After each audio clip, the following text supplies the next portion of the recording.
Welcome back to the Smite Console League. We're here on the European side of things. I'm John Younglink Finch, your special guest caster from the caster, and with me I got Anatoly. Anatoly, you ready for this final European set? I'm really excited. We saw an epic one, but this one should be a little bit more on the epicness factor. We got RivaL and we got Eanix on the other side. That's right, RivaL and Eanix. Again, this is the first time we're seeing these teams here in the fall split, and there were a couple changes here with these rosters coming into this first set that we're going to be seeing. That's right. Eanix has made one roster change in their hunter role. It was formerly Welsh Beast Q. Now it's going to be Vaporish Coast.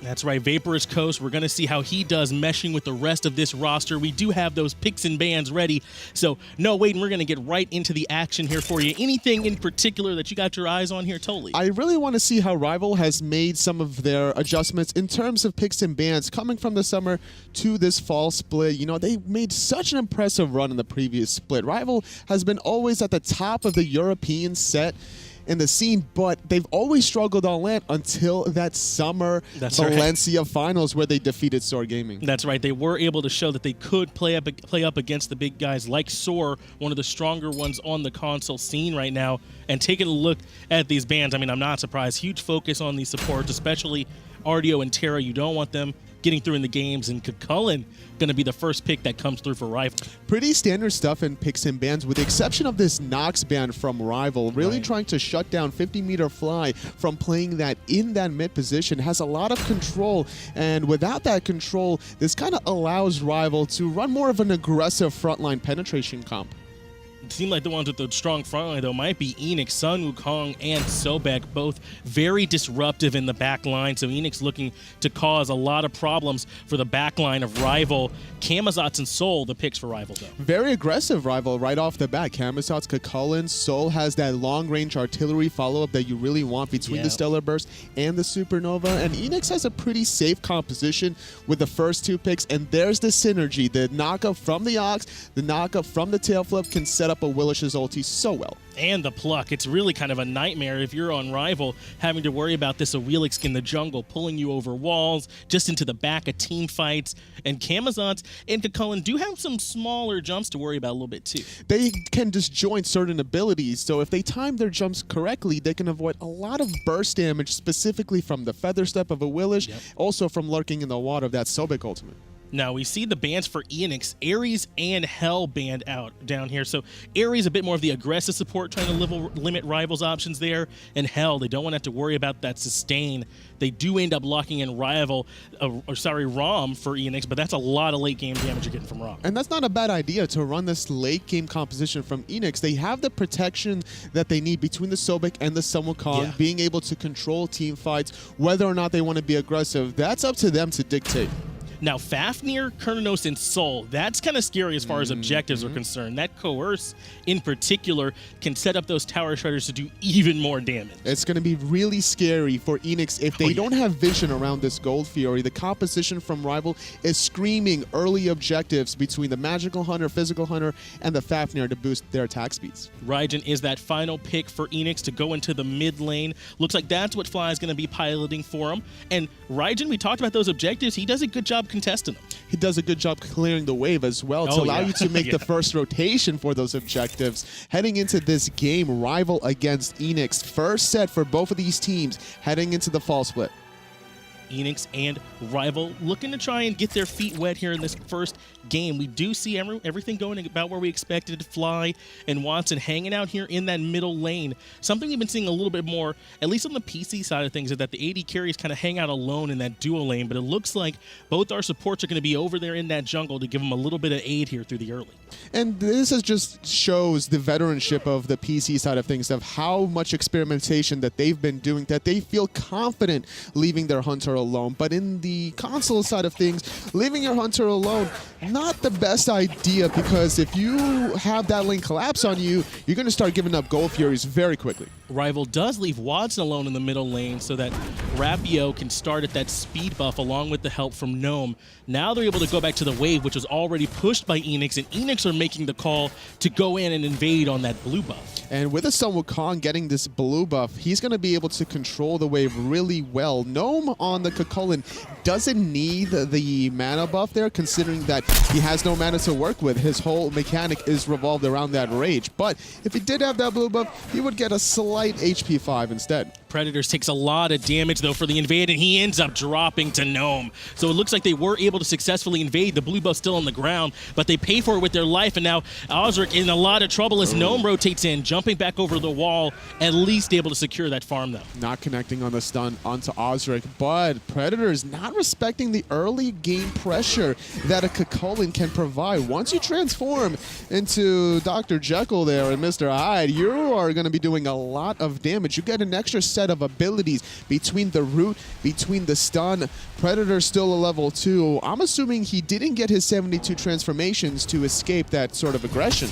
And he even had the Hand of the Gods, so the invade was critical to the planning of Predators on that solo lane side. They're looking for buff control, so the fact that they ended up paying for it so heavily, no teleport to come back into the lane very quickly, and as you said, the 72 transformations can get them back, but if that plan doesn't pan out for them, then the Hand of the Gods itself, that whole relic slot doesn't pan out. Something I've seen a little bit more often in the fall split, whether it's PC or console, is more of this jungle pressure in the solo lane. Normally, you're trying to help out your mid for the most part, but this early game, between controlling the speed buff and the blue buff, can really help snowball your jungler.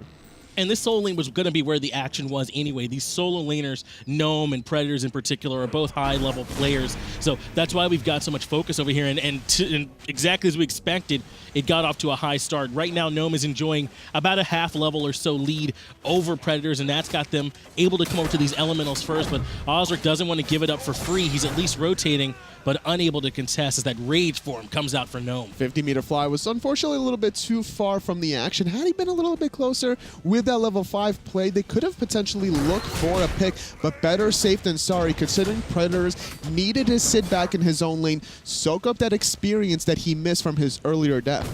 Everyone on RivaL now level 5. In fact, the dual lane have the level 5 advantage over DineOhSaw and Vaporish Coast for Eanix. That could potentially be a source here, but now they got a little bit more farm. Looks like they're catching up, so won't be anything too significant of a lead over there to have to worry about. But now that these junglers have those ultimates available, Rapio and Auzrik can go have bigger impacts on the side lanes of the map. And the big impact from Watson, he has a lot of experience per minute, slightly behind Fly, but that's because Fly didn't back before Watson, as Watson has been solo farming for the most part. Rapio has made his presence felt in that solo lane, and whenever you're leaving your mid laner alone, it's kind of like this dual-edged sword. At one point, you're allowing him to get all this experience by himself just to rake it in, and then he could get ganked in a 2v1, so you have to find that right balance, and so far, RivaL, not too bad at finding it. RivaL are finding that right balance. Eanix going to have to also balance. Fly choosing to go with that Book of Toss start. He's not going to have quite as much sustain as you might normally see out of like the Bomba start if he taken some other starter items with him, but he is going to have that power spike and have those stacks online early. I don't really mind this play at all from Fly to rush this item. It has so much damage, so much mana. Now, you do decrease your mobility by not finishing off the cooldown or those penetration boots, but the way Eanix's comp has kind of panned out, they don't really have to force anything too early game.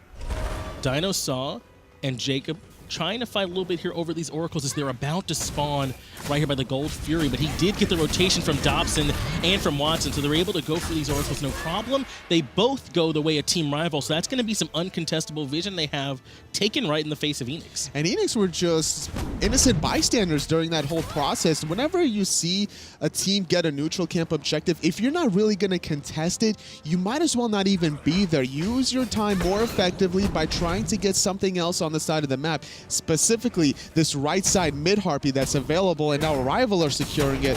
They're slowly taking all these neutral camps for themselves. And I think it comes down to vision control, totally. Take a look at this map. RivaL has taken that 500 gold first blood bounty, and they've put it into wards. It's covering the duo and solo lane side, so Eanix really have no idea where RivaL are. There are 5 on the left around Gold Fury, 2 right behind the Fire Giant, so good luck ganking anyone from RivaL here. Watson is just going to freely farm, and as a soul player, that is so crucial. The damage spike will really come online once you finish off those penetration boots, the Spear of Desolation, and if you can get off a good setup for your Supernova, RivaL's team fights are going to be out of this world. All the buffs on the solo lane side are cleared up, so that's why we see Auzrik here hanging out in the middle lane, trying to see if, while there's nothing to pull up on that side, if they can make some kind of gank happen. Actually, kind of rotating back over to the duo side as well, but walking over, like we said, all 25 of those wards, so Team RivaL know where they are. Absolutely. DineOhSaw was potentially looking for a pluck, but with 50-meter fly a little bit too far out there, he's still building his stacks. Like we mentioned before, we're not going to see any early aggression from Eanix until the mobility is available for fly, until he's potentially level 9 or 10 to get some of this big burst damage. That's when DineOhSaw is going to look to be aggressive and look for that initiation pluck. And the superior farming has helped RivaL get to about 800 gold or so in the lead. And we've seen them do the first step of trying to move that lead into an actual real lead, which is control the jungle. Speed buff coming up down here on the side for Team RivaL. Fire Elementals coming up, and RivaL are the first ones there again. Eanix is again on the back foot. It feels like the whole game. It hasn't been a big lead yet, but now Eanix want to try and contest. Confident they want to try to go do something. DineOhSaw is going to take a little bit of poke from his trouble, escaping into safety there after the tail flip, and I'm surprised that Eanix was even looking for that opportunity, considering that they are slightly behind gold-wise. Now, it's not the end of the world with how much they're behind, but, oh, gonna force a pull onto Gnome. Gnome in a lot of trouble here, getting chunked out and taken out quickly by Auzrik. Getting that pull off after the knock-up from Predator sets up a very important kill onto the jungler of Eanix. And we're seeing another invade as a result of this kill. I like what Eanix is able to do, at least in this category, being able to strip away the blue buff, this time from Gnome, benefiting Predators to slightly get back in this laning phase, being the first one out of this lane to hit level 9. And it forces Rapio to come over here and guard that solo lane so that that farm doesn't go to waste, so the tower doesn't take pressure. Now, DineOhSaw and the rest of Eanix can go aggressive over here on the dual lane side. Up into the air is 50-meter fly, but not able to get anything out of it. Actually, quite a few ultimates committed there by Eanix. They've got 4 on cooldown. It was the sprint from JacobHL that allowed the rest of his team to escape like cockroaches, and DineOhSaw trying to do the same exact thing, plucking himself underneath, not able to find the root. The wild hunt, though, trying to catch this little crocodile, but it's going to be a good job by the hunter just to delay it for now. Lurking in the waters is not going to be available. JacobHL, though, is here. He gets the stun, cleans up the kill. We also saw another kill, though, onto Gnome, who fell in that solo lane from the 2-man gank. And that's going to be a lot of pressure now onto Gnome. He already just died. Yeah. Whenever you have back-to-back deaths, that's one of the most demoralizing things, because now your 1-level deficit is going to quickly become 2. Predators is looking for some proxy farm. He's going to be sitting pretty with those elementals. And as a Wukong player, to get into the mid-game presence first, that's the impact that Eanix needs to get into the lead here. But it shows that Eanix are not just 5 random players hanging out together. They're definitely an experienced team that recognize when Rapio's on the dual lane side of the map, when there's that strong commitment, let's take our 2v1 against Gnome in the solo lane to try and get something back on the map, and that's exactly what they do.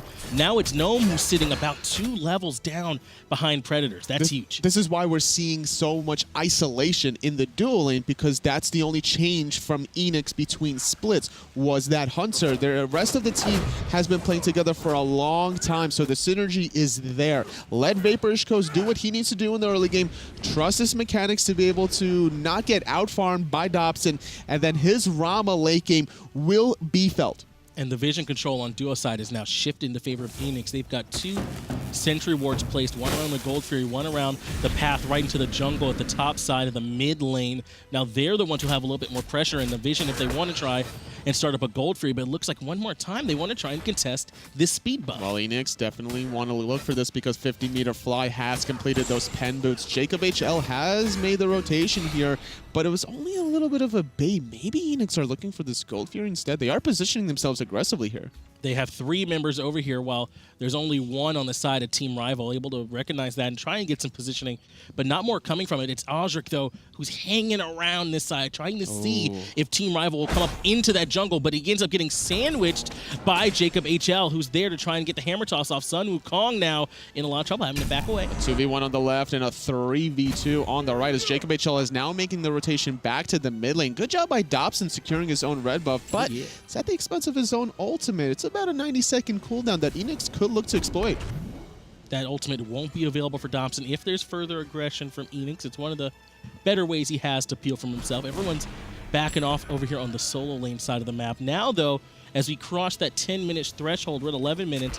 It is the Portal Demon up here. No more Fire Elementals, so the neutral camp on this solo lane side is going to be a little bit harder to try and take away, but it is another point of contention as the Phoenix Vision, or the Oracle Phoenix, goes the way of Eanix. Normally the checklist for objectives is Gold Fury, Portal Demon, Fire Giant, so I don't expect Portal Demon to be really flirted with until the first Gold Fury has been completed, but neither of these two teams are confident enough to pull the trigger on that one quite yet. Once the game progresses a little further, all these gods on the battlefield is going to take longer to respawn, and that's the key in terms of securing the objective, the longer window. And remember earlier, the 800 gold lead that RivaL had that we were talking about, that they put into so much vision control, they were only able to get the one kill, and not just one kill, as Jacob might be in a little trouble. He gets knocked up and rooted by the Feather Step, but Auzrik just backs off, just trying to get some poke out. But the vision they invested on that dual lane side, it took them so long to secure that kill, they weren't able to get anything else from it, and Eanix go back and get that kill in solo. That's why we see them so even right now, even if it's not a little bit in favor of Eanix. I'm really surprised that RivaL weren't the ones to pull the trigger on the Gold Fury with all that vision that they've had, especially with their composition between the Cernunnos, Soul, and Fafnir combination. With that much control, you have a good timing window to be able to burst that down, or at least bait Eanix to get in there and then force a team fight. And that's what we see the top level teams do so well. They pull the Gold Fury and they force your hand. You have to go in and commit, and then they make a hard call to drop it and focus on a specific target, blow them up, and they take that pick. That's something I'm going to be expecting from RivaL with this Fafnir, with the Soul, with the Cernunnos, to be able to do and force Eanix into a bad position. Sometimes you got to risk it for the biscuit, but there's no biscuits quite yet, as Dobson's going to back off, as Vaporish Coast has been doing a decent job of at least controlling this lane, sitting with this red buff for a little longer. This level 13 Ram is leading the charge in terms of the stacks on the Devil Gloves. We did see DineOhSaw kind of rotate over and lurk in the jungle for just a moment to see if maybe Dobson might come a little bit too far forward with that dash on cooldown, but instead backing off. Now Eanix are rotating over to that Gold Fury. 3 members there, and Auzrik, instead of backing, actually rotates back over. It was real low, but luckily Dobson and some of the rest of Team RivaL show some presence, and they have to give it up. It's about 2,500 health before the leash even occurred, but Eanix didn't leash it until nothing happened from RivaL. Normally when you leash Gold Fury, it's because a team is committing or throwing abilities at you that you're trying to juke and avoid, but Eanix were just trying to get a free one there. Good rotation from RivaL, preventing that gold lead. It looked like for sure Eanix weren't trying to take the fight, so once they realized that there was going to be a contest, they just drop it. Predators and Auzrik, though, playing very aggressive, trying to deny the blue buff of Gnome back here, but with Rapio rotating in, they're not going to be able to contest. Instead, Gnome gets to secure it. He does have to use the ultimate, though, but he's able to keep the ultimate secure the blue buff because of the knockup, and also Predators a little prematurely use that Hand of the Gods. Oracle is going the way of Eanix, and because Predators has Hand of the Gods, he's constantly looking for this blue buff invade. If you have this relic, you might as well look for the invades. Level 14 Sun Wukong with Gladiator Shield, almost high diversion, very difficult to kill at this point, so positioning yourself in the enemy jungle, not as risky as it might seem at first.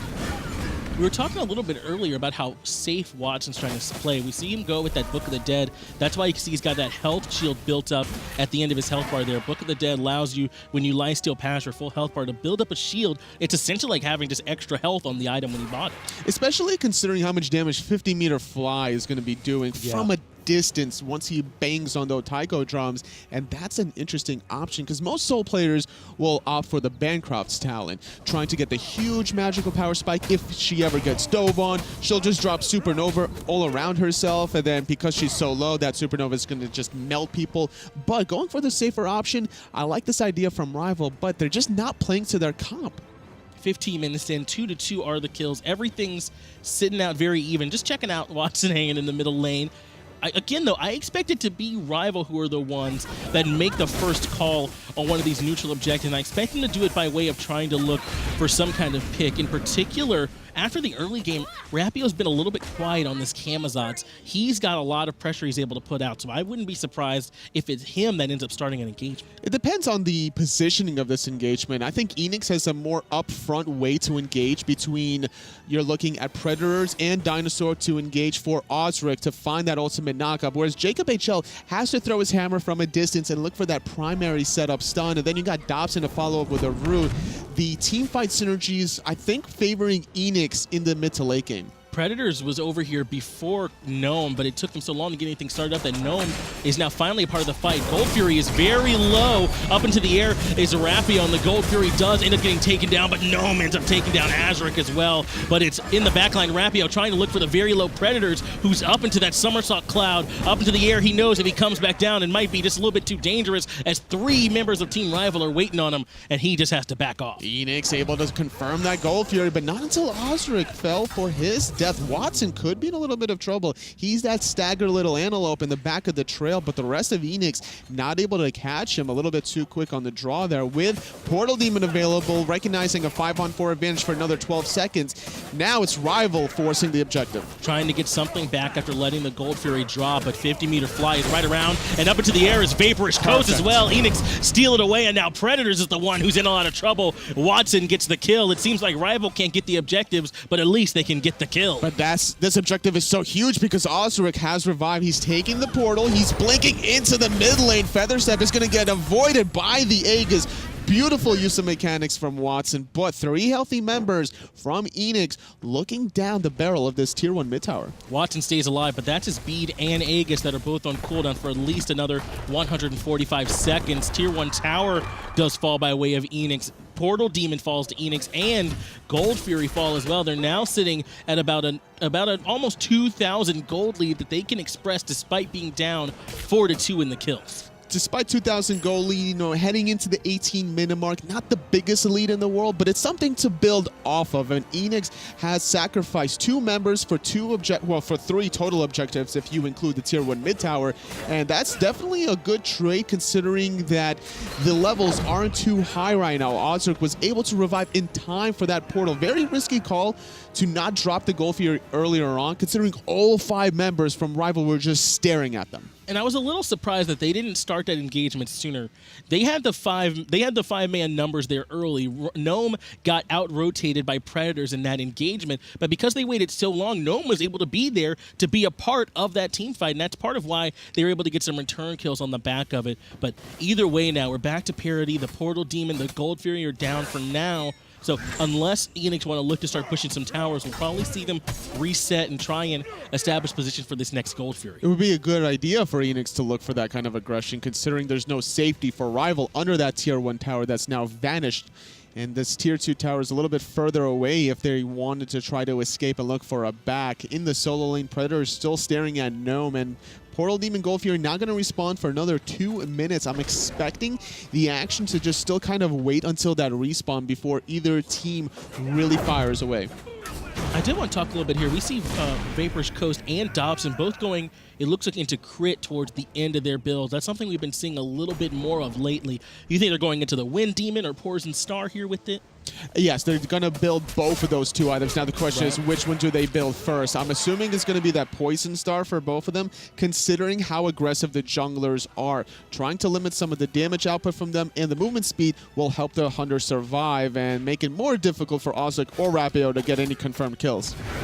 It looks like there was a blink in from Sobek there in the middle lane, able to plug back Watson into a lot of damage from DineOhSaw. That's a big, or rather from the Raijin was up into the air, but DineOhSaw gets the credit for that kill, so that's a fall in mid lane. They're rotating Rapio over to right where Rapio's looking very low. A little bit of trouble forced to go into bat out of hell, but JacobHL is not going to give this up. He's going to potentially look to dive this tier 2 tower and help out his player, but the rest of Eanix able to really bully out RivaL. Watson had 10 seconds left in his relics before that dive occurred under that tier 1 tower.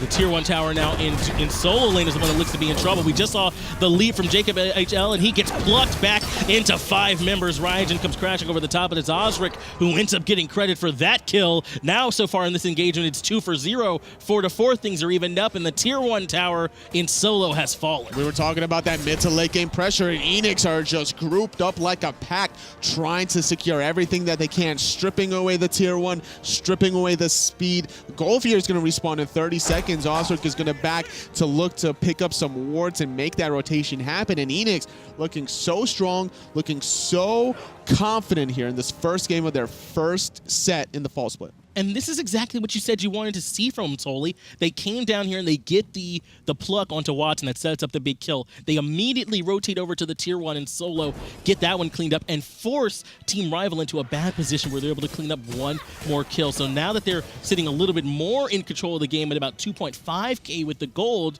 they can get positioned for this Cold Fury and again try and force a rival to contest. That pluck from DineOhSaw doesn't happen if Auzrik doesn't blink earlier on under that tier 1 tower. Coming through the portal demon, all about that domino effect, one after the other. Eanix able to really find little holes to exploit against RivaL.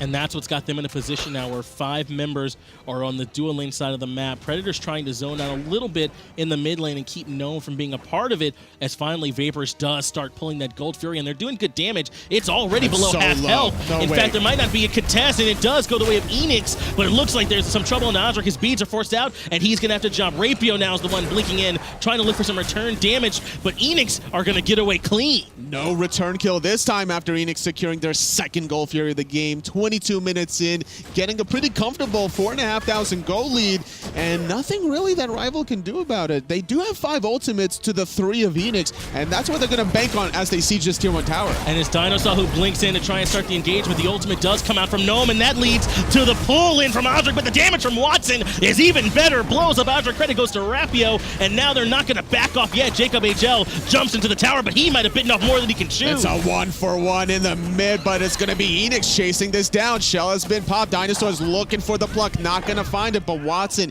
expended his abilities. He's going into that Disaprate, going to immune out the stun, but it's actually Dobson that's going to be in a lot of trouble, force the double relics. Yeah, Beads and Aegis both came out, and Predators did not want to give up on that engagement. His continued pressure did force those long cooldowns out from Dobson. That's a priority target that's going to be very much more vulnerable now that Eanix are looking up to start up the Portal Demon. Watson's here, but he doesn't have the ultimate. He used it in that last engagement to set up a bunch of damage, so this Portal Demon's going to go down for free. Very safe decision to back on out there. One pluck would spell the doom for Watson. He didn't have the beads available, did have Aegis to buy him some time, but if Watson goes down, now Eanix could potentially look for a Fire Giant, so playing it very safe. All 5 members still up for this late game objective, and Eanix taking the portal. They're actually going to start. It's a level 19 Ram that's going to melt it. He melted the Gold Fury too, so not surprised to see that Fire Giant already down below half health. The Gnome is here, but their Big Burst Mage is not yet quite a part of this team fight.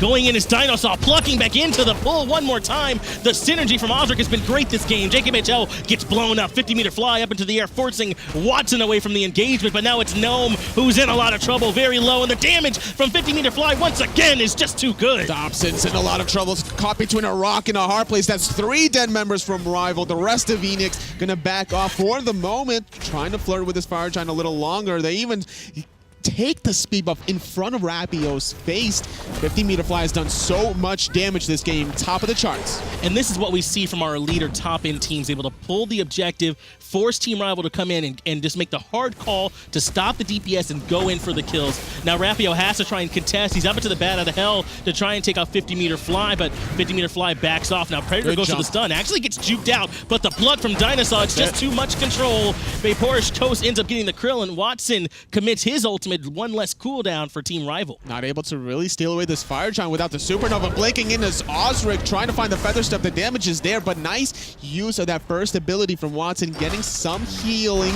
available before the death. and still trying to contest here is JacobHL. He jumps in to the Fire Giant pit, uses that ultimate, but it's the Hand of the Gods that ends up securing it for Eanix. Now JacobHL has to pop the sprint just to try and disengage, but all 5 members of Eanix have the Fire Giant. All 5 members of Eanix got those kills, and they're ready to back and spin the goal. Despite JacobHL being there in the front of all those faces, Predators with that Hand of the Gods secure. It's good early game for the blue, great late game for the gold and the Fire Giant, making use of every little thing that he can. And this is a good timing now, because heading into the 26-minute mark with 3.5 minutes on their Fire Giant buff, Eanix is building a very comfortable 6,000 gold lead. And guess what? You got a level 19 Ram with double crit, and one of those is Deathbringer.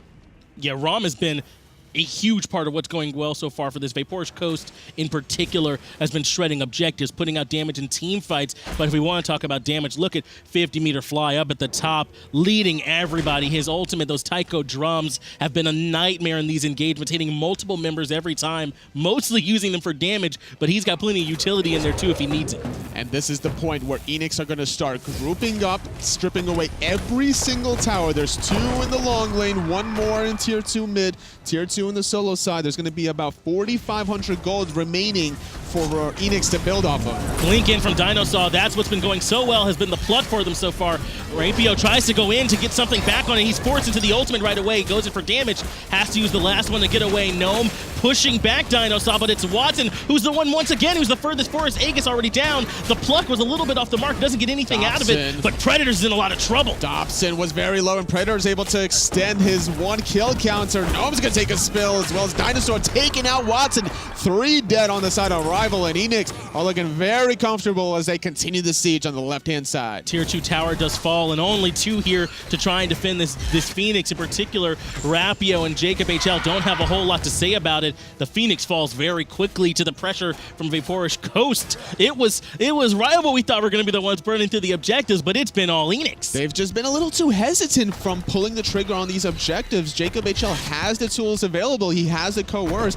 Not opting to go for the Shogun's Kusari doesn't matter because of that AoE attack speed boost. Instead, it's DineOhSaw the one that's able to really synergize with this item and really help Vaporish Coast get the late game damage that he needs. And with Eanix securing that left Phoenix tier 2 mid, they're going to wrap things up for the moment with the Skull Fury, back to base and spend all that gold in hand. And I want to talk a little bit here about Auzrik, because he's been an absolute nightmare for Team RivaL. There's just too much synergy on the side of Eanix with that Awilix pull, able to pull people into the back of the team fight. DineOhSaw blinks in, starts off the engagement, and she can even decide, is it going to be the pluck? Is it going to be the tail whip?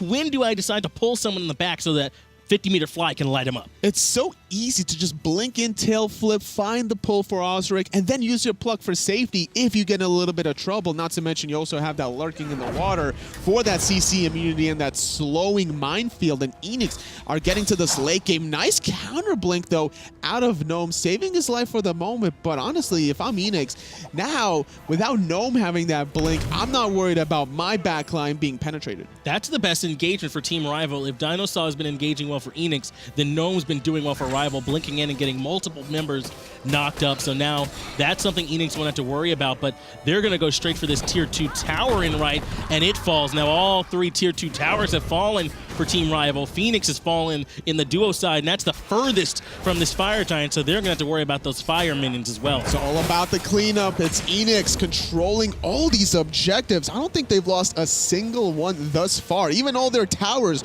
are still remaining heading into the 29-minute mark. RivaL are not even positioned around this Fire Giant. They don't have any wards around that pit. Right now, we still are about 55 seconds from that Fire Giant respawning. The Portal Demon, though, does allow Eanix to come back into the map and start setting up, establishing vision control. And look at this. The Fire Minions are now reaching the base, so someone's got to be over here to make sure that these are getting pushed out. As you said, it's looking very unlikely that RivaL will be able to contest this Fire Giant, and Eanix will have their choice of pushing down either mid or solo. There's still 30 seconds until that respawn occurs, and Gnome is still sticking around. That's enough time for Eanix to look to play aggressive, or at least put some of these aggressive wards. We're seeing one between the speed and the blue, and that's what you got to do as a team that has the lead. You don't always have to force yourself down the lane trying to find these picks. No, use this time to just ward aggressively, wait around for the Fire Giant respawn, and just collect your W. That's what they do. No one from Team RivaL can go face check it, which is what they'd have to do at this point. They'd immediately get picked off unless they went in as a 5-man unit and tried to start the fight. But RivaL would rather fight in the Phoenixes, and I think they're making the correct call. Fire Giant gets deleted by Vaporage Coast.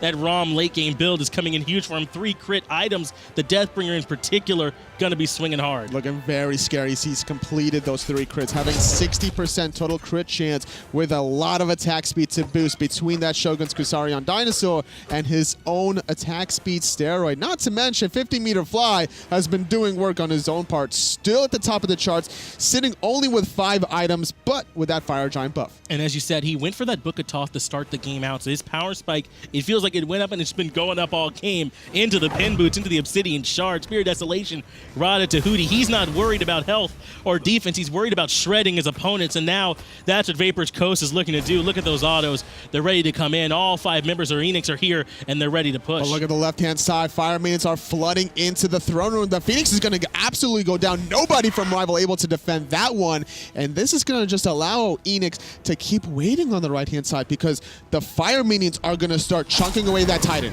DineOhSaw, though, is tired of waiting. Pulls in Gnome, who gets pulled back in by Awilix and immediately taken out. Vaporage Coast getting the credit for that. Rapio trying to go into the backline and clean up those squishies, but instead he'll have to retreat back to base. Dobson using the Aegis all the way back at the fountain, perhaps from Vaporage Coast ultimate, which does a lot of damage. And again, those minions are still pouring into the Titan room. It's a 5-on-4 for Eanix for another 35 seconds. Can they hold to stalemate a little bit longer? Watson needs to do something crazy here, but he doesn't have his ultimate. He's leading the charge, trying to bait himself with that Disapparate. Now going to be on cooldown for the moment. The rest of Eanix looking for a kill. JacobHL does get some good poke out on the Predators, who has to back off. Wow. But it's the Phoenix, the one that ends up really getting taken down. It's missing. The pluck is good enough, though, or the stun, rather, from Predators to set up the damage from Vaporage Coast. The credit does end up going to Predators. Now there's 2 members missing, though Gnome will be back in 5 seconds. Phoenix playing very safe instead of pulling the trigger on the Titan, getting this last remaining Phoenix, weakening the Titan to its most vulnerable form, still waiting for more Fire Minions to trickle down the left-hand side. Could even wait for more Fire Minions on the right and the mid.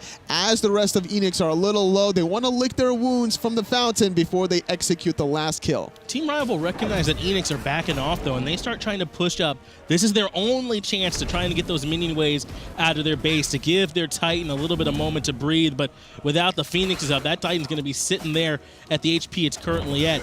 Eanix go ahead and get the Gold Fury as if they need more items, as if they need to extend their 20k gold lead even further. They're backing up to group with their 14-5 gold lead to make their final push. They don't need the gold, but they also don't want RivaL to get this gold. That's right. What it's all about. Stripping away your opponent, starving them out, creating a little blockade and not allowing any sort of movement with the vision control that they've had from the earlier stages of this game. They've been really rolling this forward in the mid game, and RivaL, man, they were just too hesitant in the earlier stages, not playing to their comp. And they have not been able to get to the back line of Eanix. Take a look at 50-meter fly and at Vaporage Coast. Neither one has died yet this game, sitting 1-0-9 and 3-0-6. They've just been able to free cast this game and enjoy all those big power items that they've been building, haven't had to worry about trying to put in any health or any additional survivability now. As the 4 members group down middle, we can see them doing the 1-3-1 to try and make sure the minion waves are here to cause extra problems for Team RivaL. Titan is very low, sitting at about 60% health. Eanix are positioning themselves in a beautiful pincer maneuver. It's very difficult for RivaL to decide how exactly they want to split their forces for this last push. Blink in from DineOhSaw like we've seen all game, immediately into the lurking in the waters, and that's it. The burst damage on the Titan was just too good. Eanix takes the first game 1-0, looking good. Very good, honestly, because RivaL, they're the top European team to beat, honestly, but Eanix didn't care. They didn't get that memo. They wanted the W. They got it. They picked a great comp that works well in the mid to late game, and they got away with it. They beat RivaL at their own game, it felt like. We thought RivaL were going to be the ones that were taking all the objectives and burning down the Gold Fury, but they came over, they contested it correctly. And let's talk a little bit here about where it all started. It felt like it was on that Gold Fury defense. Absolutely. Auzrik was looking for setup between the Sun Wukong and the Sobek initiations, and a lot of pressure before the Gold Fury was in the solo lane. The way Auzrik really abused Gnome here, allowing Predators to be in a good, comfortable position. And that knockup was so nasty from the Sun Wukong Ox form, setting him up. Yeah. It's so easy because of how high you come up from that Ox form. If you don't have any knockup immunity, it's just guaranteed every single time. And that was the part of their comp. You spoke about their synergy earlier that went so well for them. The Sobek and the Awilix together, Team RivaL just straight up didn't have an answer for it. Look at those pulls. Feels like max range, bringing in JacobHL into the backline. He gets deleted like he's not even a Fafnir. It's just so much displacement. And not only that, he's timing his feather steps very well at the last possible moment just to root anybody for an additional 0.1 second before their escape is available to them to get away. See, he's hanging out in the backline waiting for the setup from DineOhSaw. He's been doing such a good job of it all game. DineOhSaw goes in, and now Auzrik is able to blink in and set up the damage on the Gnome, who just gets taken out. Auzrik playing excellently though, as a Awilix, like he's been doing it his whole life. Just incredible play. And picking it very early in the draft. It was the Sun Wukong, Sobek, Awilix. The hand was revealed early from Eanix, but there was just no response from RivaL in this first game. But for second...